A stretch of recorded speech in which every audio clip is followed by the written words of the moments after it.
All right, great. Here we are. This is our annual member meeting. I just have to acknowledge Erie County and the town of Hamburg. And I also wanted to acknowledge this is about the 30th, give or take, roughly the 30th anniversary of the founding of our nonprofit organization. And this was our 28th season.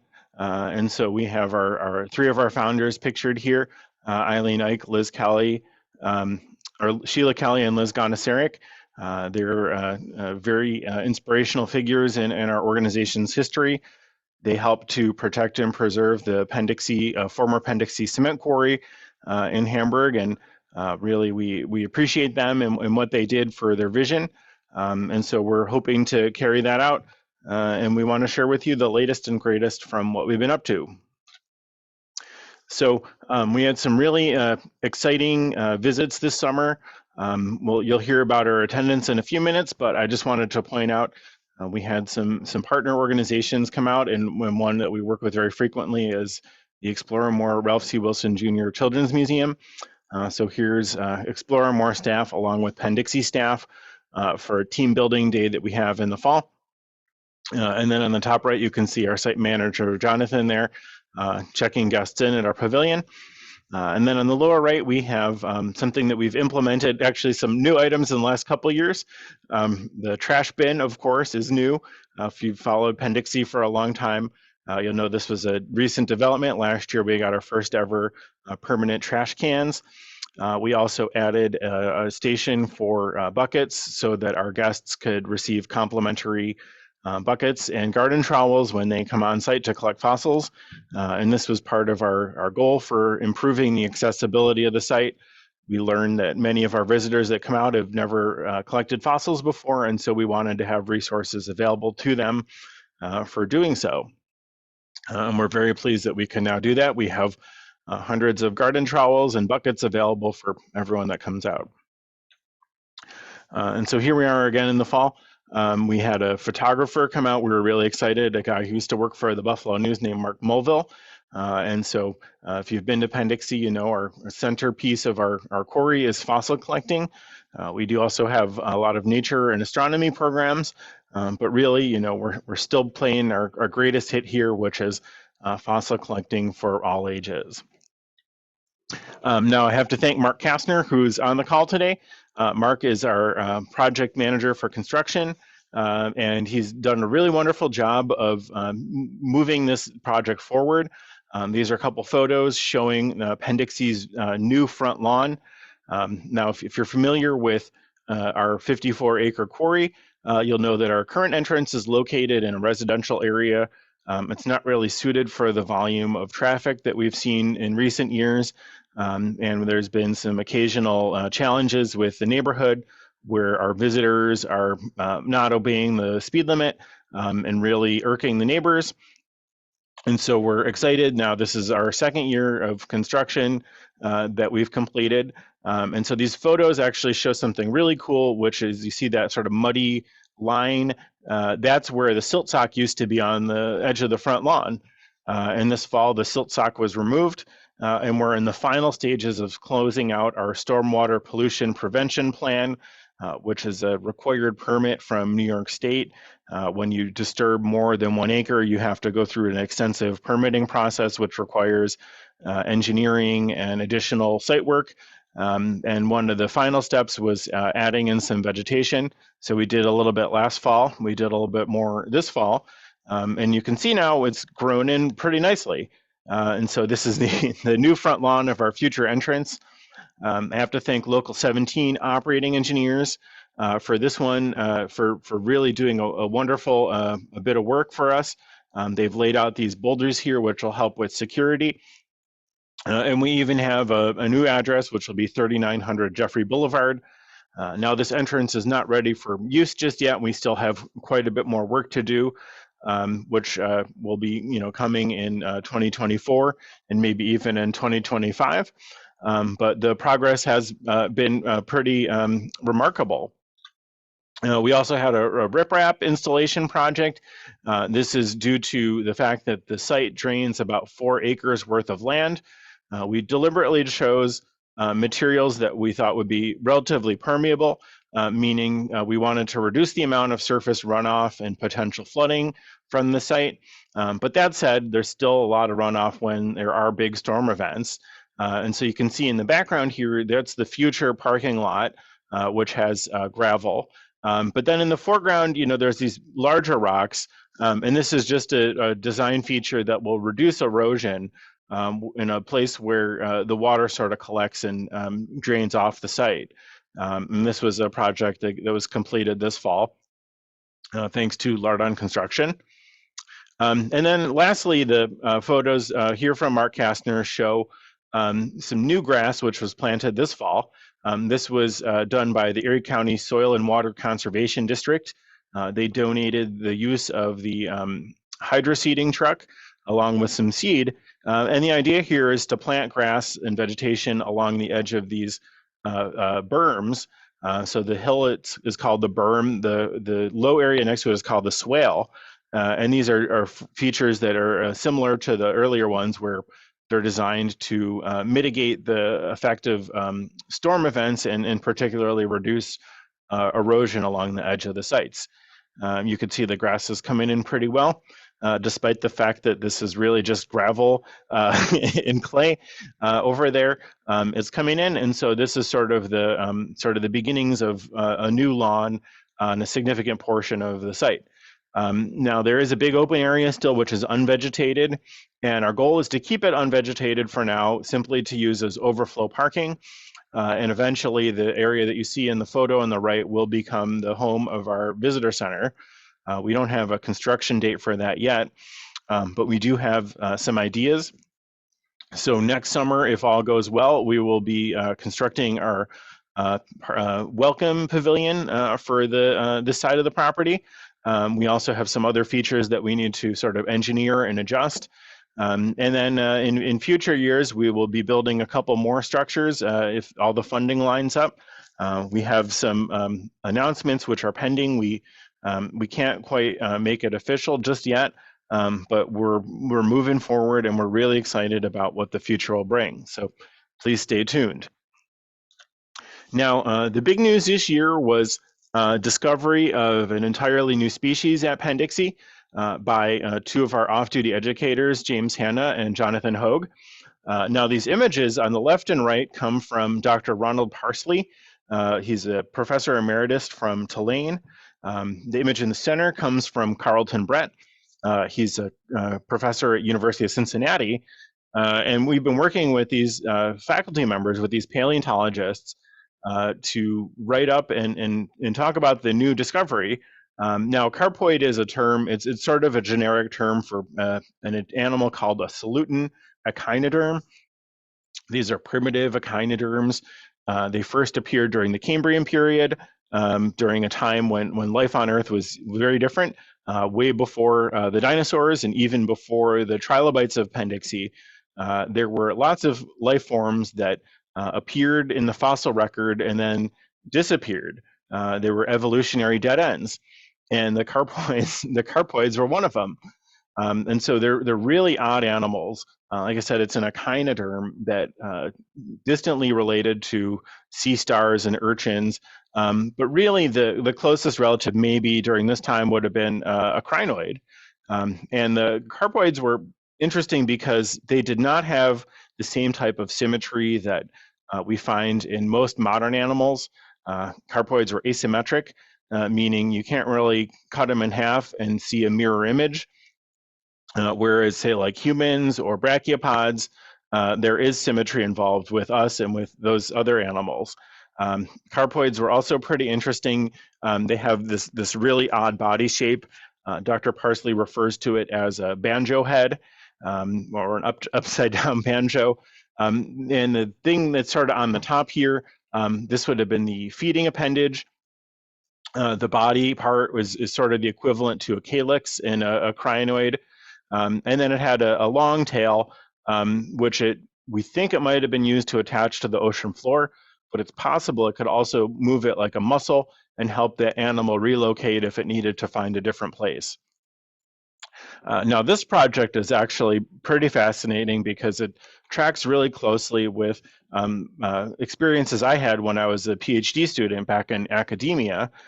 We are working with Dr. Parsley and Dr. Brett to help them write that up for publication in a scientific journal. So the carpoids have already made their debut at the Geological Society of America conference in Pittsburgh. This was a national audience. I was there, and I could tell you it was a packed house for the carpoid talk. It was really great. All right, and this followed the publicity we had over the summer where the carpoid story was featured in 77 newspapers and countless other media outlets. Now, the next step for the carpoids, Dr. Parsley is doing a description of each specimen. And so this is where it gets into the nitty gritty. The term is called morphology. And it's basically a detailed description of the different parts of the animal. Paleontologists do this to understand how the animal lived, what it did. And so we have these two beautiful specimens here. They are currently located with Dr. Parsley. He's headed to the Smithsonian Institution this winter, and he will be comparing the new carpoid species against the existing carpoid species from around the world. And then once he finishes that, we'll be putting it into a manuscript. We also have an illustrator who is drawing the first ever illustration of the Penn Dixie carpoids. And we're really excited. So the image you see here on this slide is from a different species, but probably related. But once our artist is done, his name's Eric Warren, once he's finished with that project, we'll have the first ever reconstruction of the carpoids that were found right here in Western New York. And this will be a really big deal for us. And we're talking about making some carpoid merchandise, and we'll certainly have some more information on our website. And there will probably be some more articles in the media once everything gets published. So we're really excited here. Oh, and just so you know, these are not very large. Maybe they're only 2 or 3 inches across. So this was an amazing time for us. We've had newspaper headlines this year. So the lower left one was the first story from June. That's our site manager, Jonathan Hogue, looking very serious here, showing off his carpoid fossil.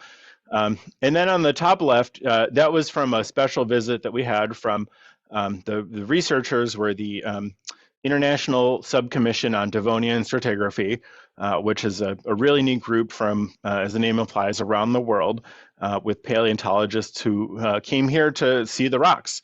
And I'm really proud because not only did we make the front page, but we beat out the Buffalo Bills story that particular day. I'm really excited because it appears that we're going to have another group of international scientists visiting us this year, coming year, and we will announce that once it becomes officially confirmed. But it's a story that just keeps on giving. Now the chart on the top right is very exciting because we've got some pretty good numbers for our program growth. If you followed Penn Dixie for a long time, you'll know we were, for a long time, we're still actually a small nonprofit organization that relies largely on program revenues, donations, and memberships and gift shop sales. But really, in the last couple of years, things have taken off. And we project that this year, once we finish our bookkeeping and everything, will be our best year by far in terms of program revenue. Now, it's not all peaches and cream. I will say that with all the growth comes new challenges. And so we're constantly planning and trying to sort things out in the office, adding staff positions, and then figuring out how to manage that future growth. And that's really a sort of struggle in itself, is predicting the future, or at least attempting to predict it, and then having our staff be positioned to continue to be successful and to continue to manage this growth trajectory.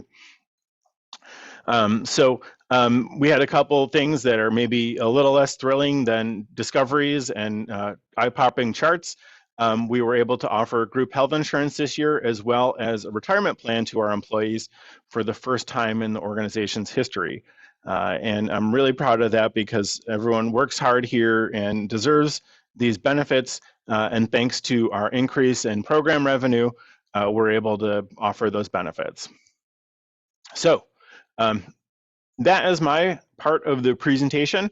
I have a second if anyone would like to ask any questions, or we could continue to move on to Sydney.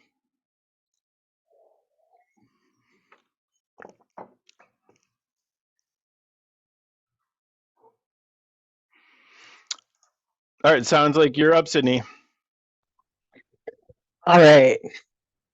So, Phil, do you want to bring the screen sharing back on? All right, awesome.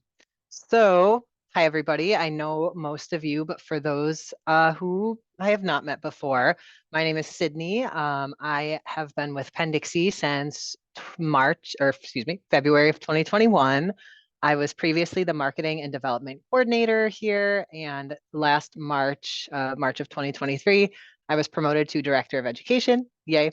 A little bit of background is I graduated from Allegheny College in 2019 with a BA in environmental studies.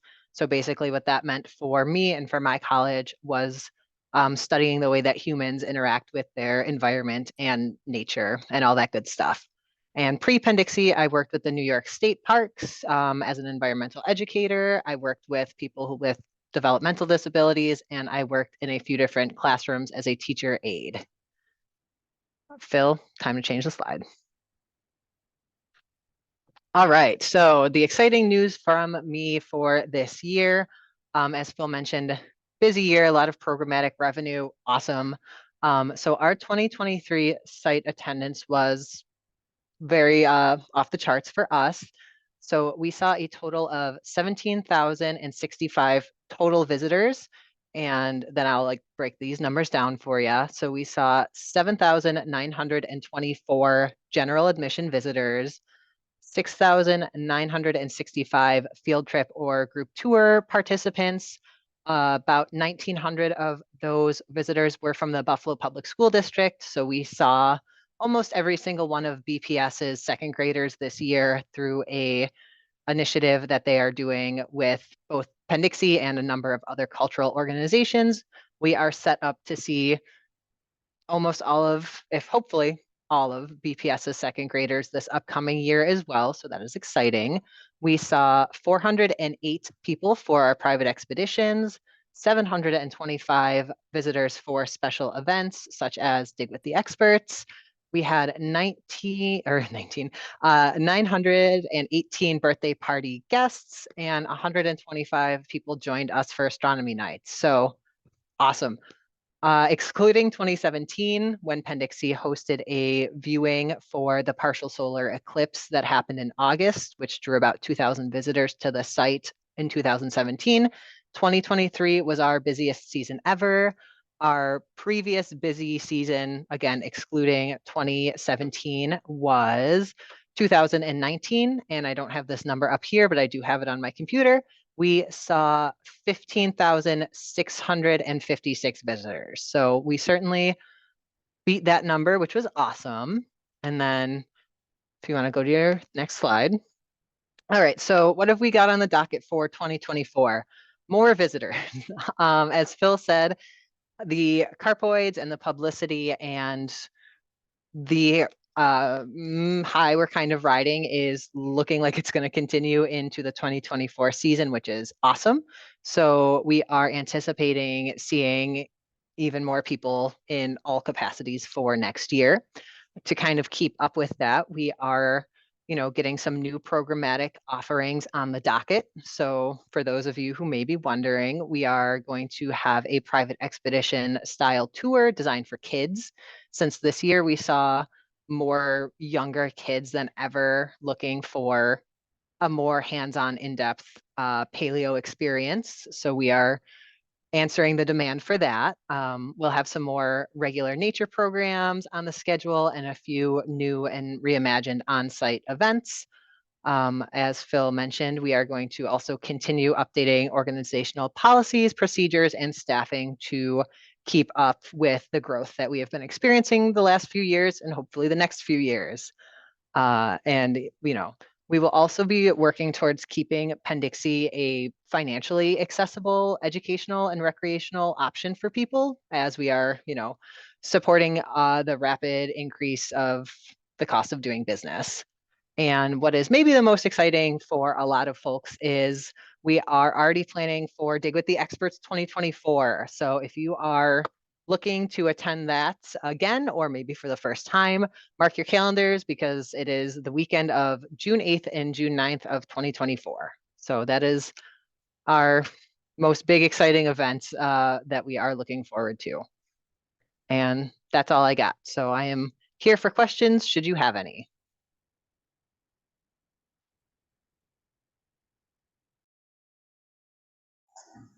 Thanks, Sydney. Let's kick it on over to Robin, and let's hear what you got, Robin. Hello, everybody. Can you bring up my first slide, Phil?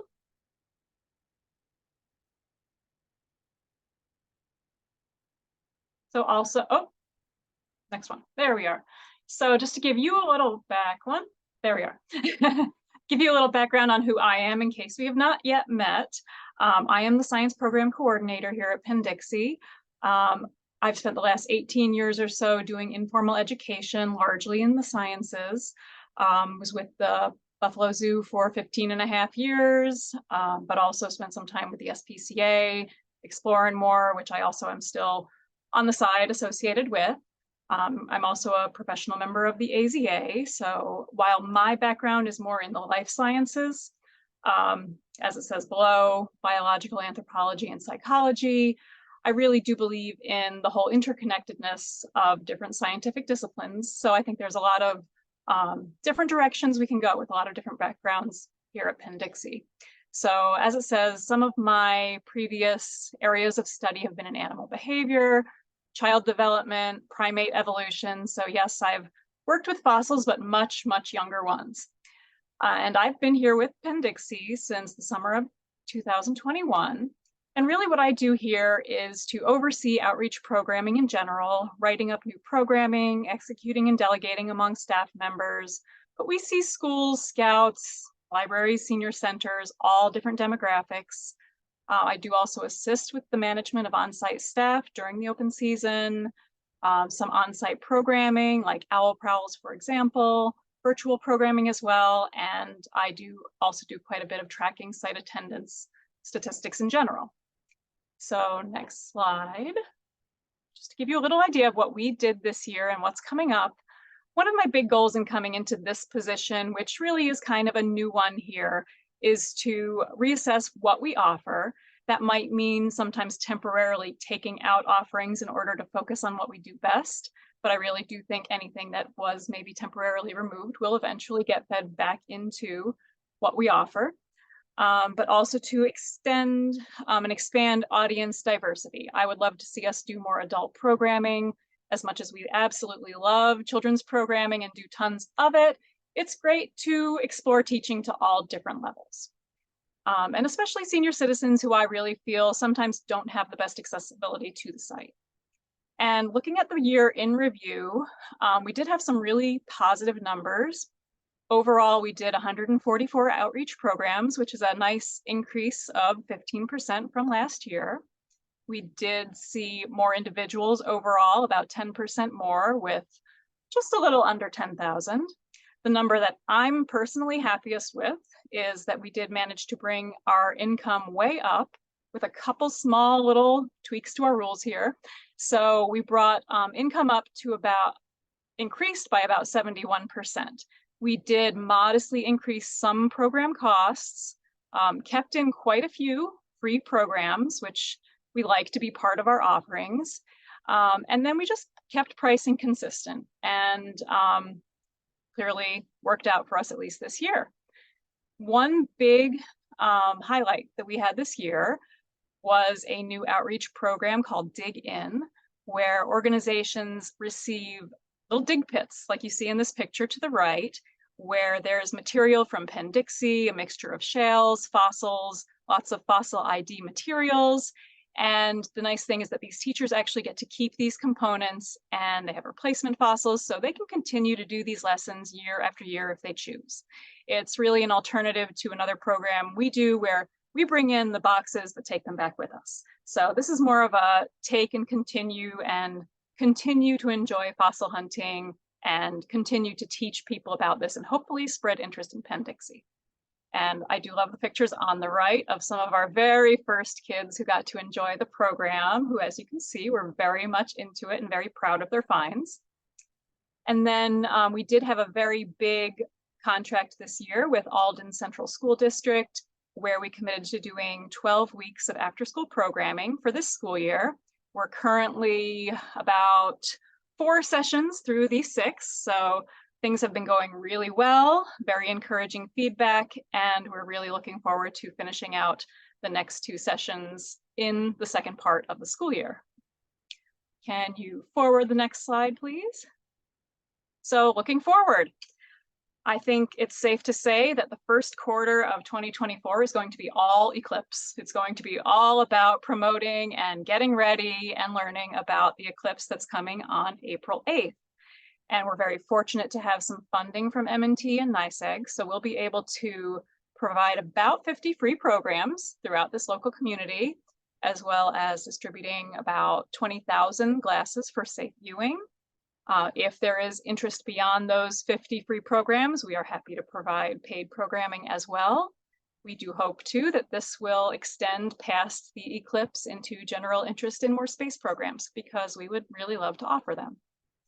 We do expect to increase our bookings of Scout programs. We are currently offering 10 merit badges with BSA, as well as some other levels like Cub Scout badges, badge loops, all of that, and Girl Scout badges too. We've been doing a lot of discussions with local councils recently, promoting the fact that we do offer these.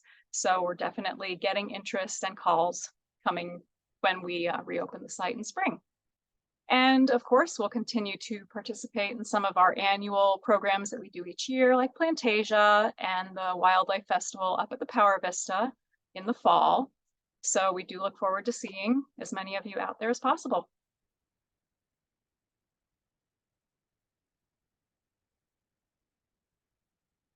Any questions?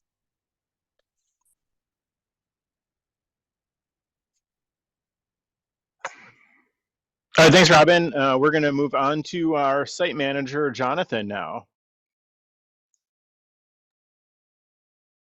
Hello, I'm Jonathan Hogue. I'm the site manager here at Penn Dixie. Little background about me. I started at the organization 14 years ago as a volunteer.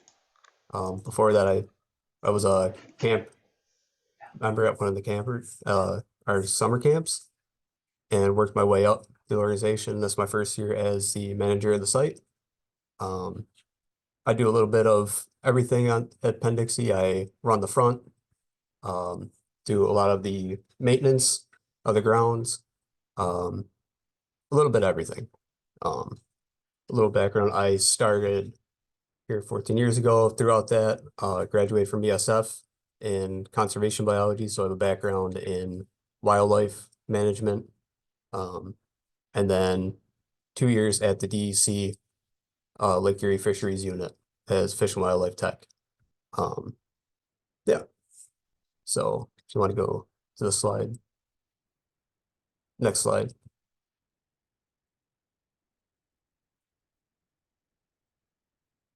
All right, so throughout the summer, did a lot of different projects. As y'all know, our winter last year was pretty rough, and the nature trails took a lot of doing to get them up and running, a lot of tree cutting. So that took up a lot of time, April through March. Throughout that though, we did a lot of restoration of our butterfly gardens, fixing fences, a little bit of everything. But the main project that I focused on was taking care of our wetland. The past couple years, it got neglected, invasive species grow up and kind of choked out all the native wildlife. So I wanted to restore that. And predominantly did restore the wetland through invasive species removal, mostly Phragmites, multiflora rose, and purple loosestrife. That took most of the summer. And the aim was once those got removed, it would allow for migrating waterfowl, native plants, such as the swamp milkweed and the cattails grow back up, and it would bring the muskrats and the waterfowl and all the animals that used to call our site home when the wetland first was put into the site, bring them back. So we removed big areas of Phragmites, purple loosestrife, and pretty much overnight, it seemed that the wildlife started moving back in. We had muskrats coming in a week after we were done, waterfowl, egrets, and herons we're seeing coming back. So, yeah.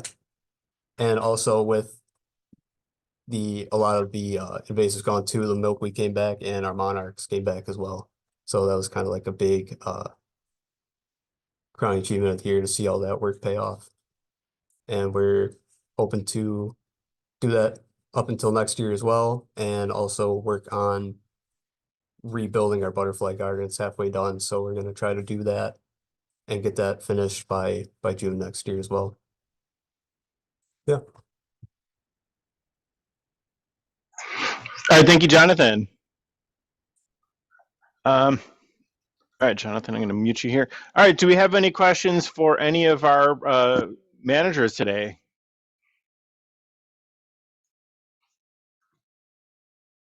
Any comments, concerns?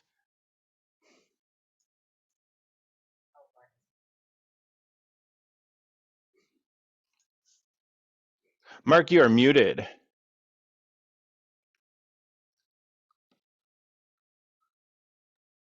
There, I finally clicked in the correct place. I'm wondering how you're doing with the coyote control. Yeah, I'll take this one. So we've been in regular contact with DEC.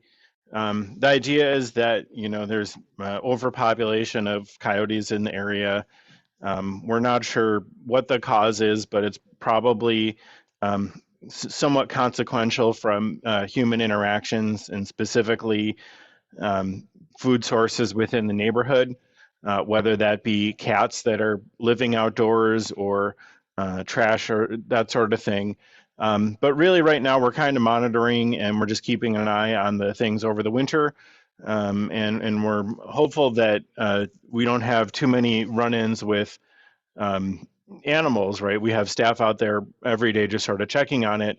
You know, our goal is to have a safe environment for our visitors, and also have a balanced ecosystem.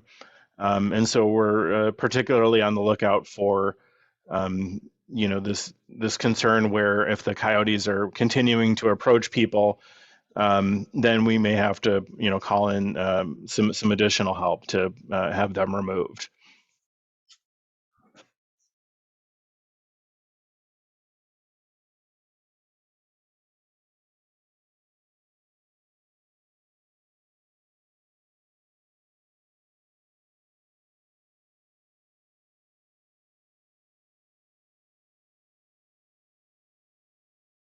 Okay, well, if that's it, then that's it. I just have to wish everyone happy holidays and a happy new year, and go Bills. We'll see if we can get the team in the playoffs. Just so you know, we're going to be closing our offices for a few weeks here to allow our staff a chance to recharge over the holidays. And then in January, we will resume our operations. We're going to be putting together our schedule for the year. And we look forward to sharing some really exciting new programs with you. All right, well, thanks everybody. Very good, thank you.